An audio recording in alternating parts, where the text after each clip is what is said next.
तो चोटी नहीं, लोगों की गर्दन कट जाती है, आप जैसा देखते हैं। लेकिन फिर भी अगर लोगों ने उन्हें इस तरह की सजा देकर के छोड़ दिया, प्रतीकात्मक, मैं तो मानता हूं कि एक प्रतीकात्मक सजा है कि जो व्यक्ति विकास की तरफ अग्रसर है, इसलिए अखिलेश यादव छोटे छोटे मुद्दे, अब उनके पास कुछ बचा नहीं है इसके अलावा कि जात को जात से लड़ा दें। छोटे छोटे मुद्दों को, अब सोच लीजिए घटना घटी, पुलिस अपना काम कर रही है, एफआईआर कर रही है, आप बुला के उनको महिमा मंडित कर रहे हैं।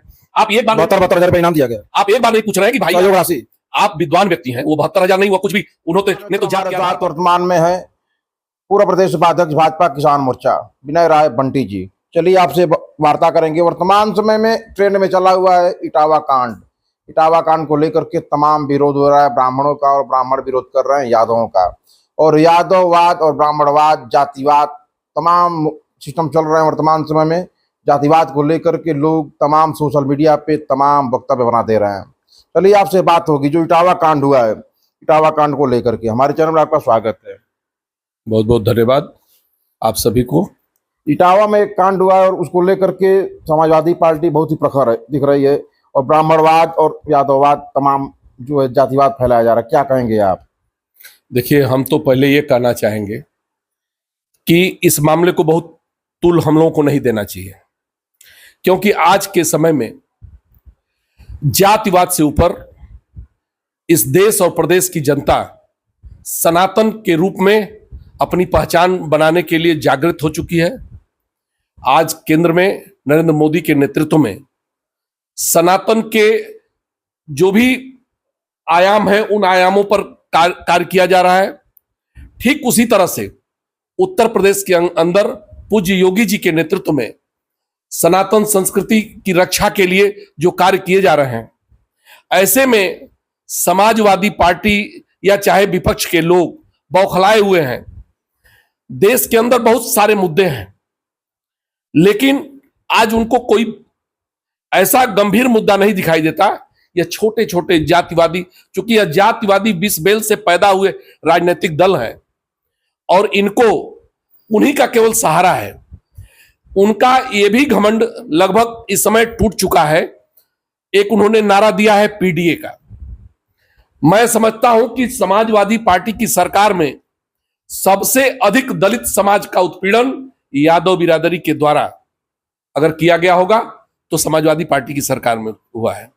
लेकिन फिर भी मैं किसी जात की बात नहीं करता। आज हर जात, हर व्यवस्था के लोग, हर संगठन के लोग अपने अस्तित्व को बचाने के लिए भारतीय जनता पार्टी के साथ जुड़े हैं।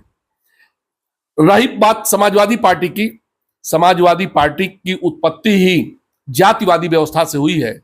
अगर वो इस तरह की व्यवस्था को लेकर के लोगों को सम्मानित करने का काम करें। इटावा की घटना के बारे में मुझे पहले तो बहुत जानकारी नहीं थी, लेकिन जो सुनने में आया, जो ब्राह्मण परिवार एक आस्था के तहत एक आचार्य जिसको बुला करके भागवत सुनने के लिए अपने यहां बुलाता है और वह नीचता करता है उस परिवार के साथ, फिर भी लोगों की वह आस्था थी कि हमारा भागवत खंडित न हो, इसके नाते उस सारी नीचता को वो बर्दाश्त करते हैं।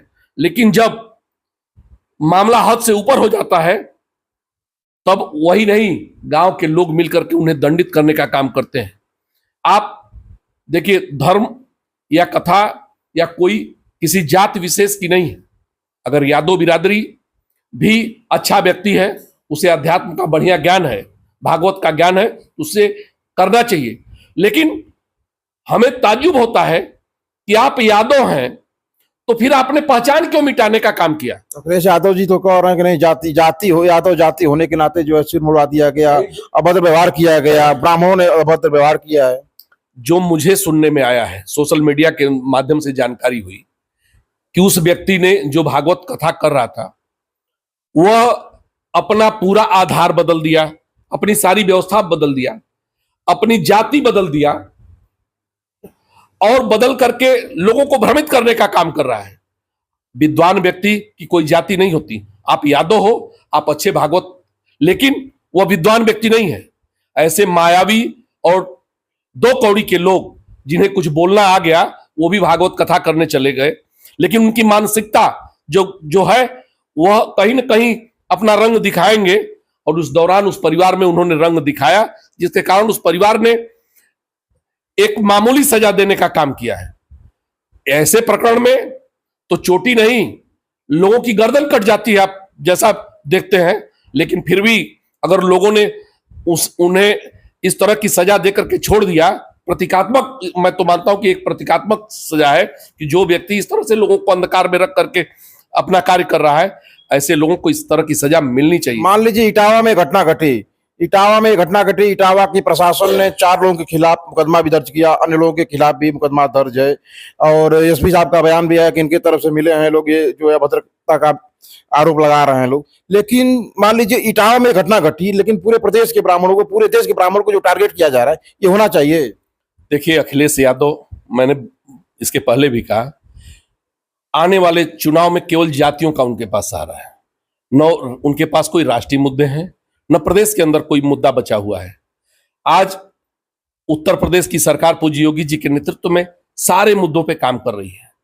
ऐसे छोटे छोटे मुद्दों को, मैं नहीं मानता कि ये बहुत बड़ी घटना है।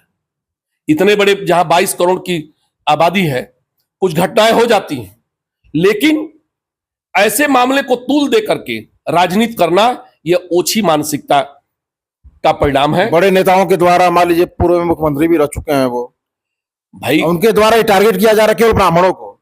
देखिए, अभी कुछ दिन पहले उन्हीं अखिलेश यादव का बयान आया कि उत्तर प्रदेश के अंदर ब्राह्मणों के साथ उत्पीड़न हो रहा है।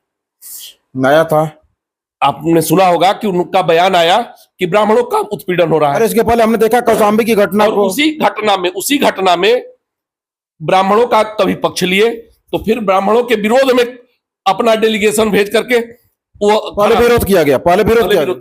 ऐसे लोग, इनका कोई न नीति है न कोई सिद्धांत है, ये अवसरवादी लोग हैं।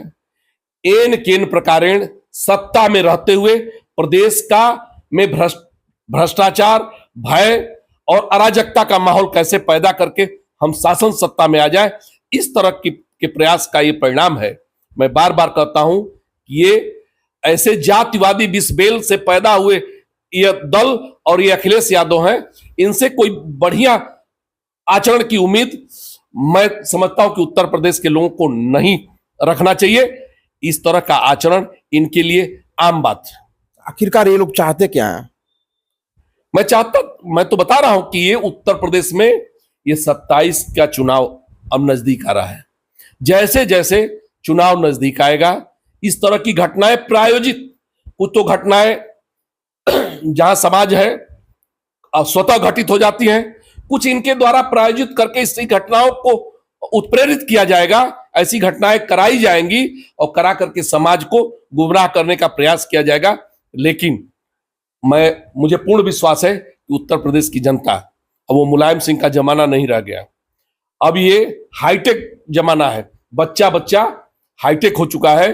अब उस जातिवादी व्यवस्था के चक्कर में, जिस जाति व्यवस्था के चलते उत्तर प्रदेश एक लाचार और बीमारू प्रदेश बन चुका था, उत्तर प्रदेश के हर चट्टी चौराहे पे आए दिन छिनैती, लूट, बलात्कार, बहु बेटियों का सड़क पे निकलना दूभर था। आज अमन चैन की स्थिति है। जो उत्तर प्रदेश बीमारू प्रदेश था, आज उत्तर प्रदेश आर्थिक रूप से समृद्ध प्रदेश, उत्तम प्रदेश की तरफ अग्रसर है। जिस उत्तर प्रदेश में अराजकता के चलते कोई इन्वेस्ट करने के लिए कोई उद्योगपति नहीं आता था, आज उत्तर प्रदेश में उसी व्यवस्था के चलते आज लोग इन्वेस्ट करने के लिए तरह तरह की कंपनियां आ रही हैं। आज उत्तर प्रदेश विकास की तरफ अग्रसर है। इसलिए अखिलेश यादव छोटे छोटे मुद्दे, अब उनके पास कुछ बचा नहीं है इसके अलावा कि जात को जात से लड़ा दें। छोटे छोटे मुद्दों को, अब सोच लीजिए एक घटना घटी, पुलिस अपना काम कर रही है, FIR कर रही है, आप बुला के उनको महिमा मंडित कर रहे हैं। आप एक बार 72,000 रुपए इनाम दिया गया। आप एक बार नहीं पूछ रहे हैं कि भाई सहयोग राशि, आप विद्वान व्यक्ति हैं, वो 72,000 नहीं हुआ कुछ भी, उन्होंने तो जात के आधार पर तमाम तरह के पुरस्कार घोषित किए थे। उत्तर प्रदेश के लोगों के गाढ़ी मेहनत की कमाई का पैसा उन्होंने यश भारती पुरस्कार देने में खर्च किया था। 200, 250, 300 करोड़ से ऊपर जो है सफाई महोत्सव कराने में खर्च किया था। तो ऐसी कोई नई बात नहीं है। अपने उस सत्ता में आने के लिए 72,000 नहीं, वह बहुत कुछ कर सकते हैं। उनके पीछे ऐसी ताकतें खड़ी हैं जो चाहती हैं कि किसी भी तरह से हिंदुत्व कमजोर हो, और ये उन्हीं ताकतों का परिणाम है। अखिलेश यादव बौखलाए हुए हैं। आप देखेंगे कि कोई ऐसा गंभीर मुद्दा पर कभी आपने अखिलेश यादव को संघर्ष करते देखा है? कभी नहीं। जो व्यक्ति जिसके राज्य में सीओ की हत्या होती है, शाम को हत्या होती है और अगले दिन सुबह उसको 12 घंटे बाद पता चलता है कि मेरे प्रदेश के अंदर सीओ की हत्या हो गई, एक मुस्लिम सीओ की प्रतापगढ़ में हत्या हो गई, 12 घंटे बाद उसको पता चलता है। वह उत्तर प्रदेश को भोग और विलास का प्रदेश बना चुके लोग आज बौखलाए हुए हैं। आज सैपही महोत्सव रुक गया। ये तरह तरह के उनके, जो आपने सुना भी होगा कि जब आवास खाली करने का कोर्ट का निर्णय आया, जो समाज को बांटा जा रहा है वर्तमान समय में, इसको लेकर क्या बोलेंगे आप? मैं सनातन संस्कृति को मानने वाले, राष्ट्रवादी विचारधारा को, जो प्रदेश के हितैषी लोग हैं, जो चाहते हैं कि उत्तर प्रदेश के अंदर, इस पूरे भारतवर्ष के अंदर अमन चैन हो, यह देश एक वैभवशाली राष्ट्र के रूप में उभरे, उन्हें इस छोटे छोटे मुद्दों से दूर रहना चाहिए। तेरा वैभव अमर रहे मां, हम दिन चार रहे न रहे। भारत माता को परम वैभव पर पहुंचाने के लिए हर व्यक्ति, हर जात, हर धर्म, हर मजहब के लोगों को आगे आकर के माननीय इस देश के यशस्वी प्रधानमंत्री नरेंद्र मोदी जी और उत्तर प्रदेश जो आज विकास का पहिया पूज्य योगी जी के नेतृत्व में आगे बढ़ रहा है, उनके साथ खड़ा होना चाहिए, उनका सहयोग करना चाहिए, उनका मनोबल बढ़ाना चाहिए। बहुत बहुत धन्यवाद, हमारे साथ थे आप। चलिए आपसे बात हुई, चलिए अगले वीडियो में और मिलते हैं। तब तक के लिए धन्यवाद। जय हिंद, जय भारत।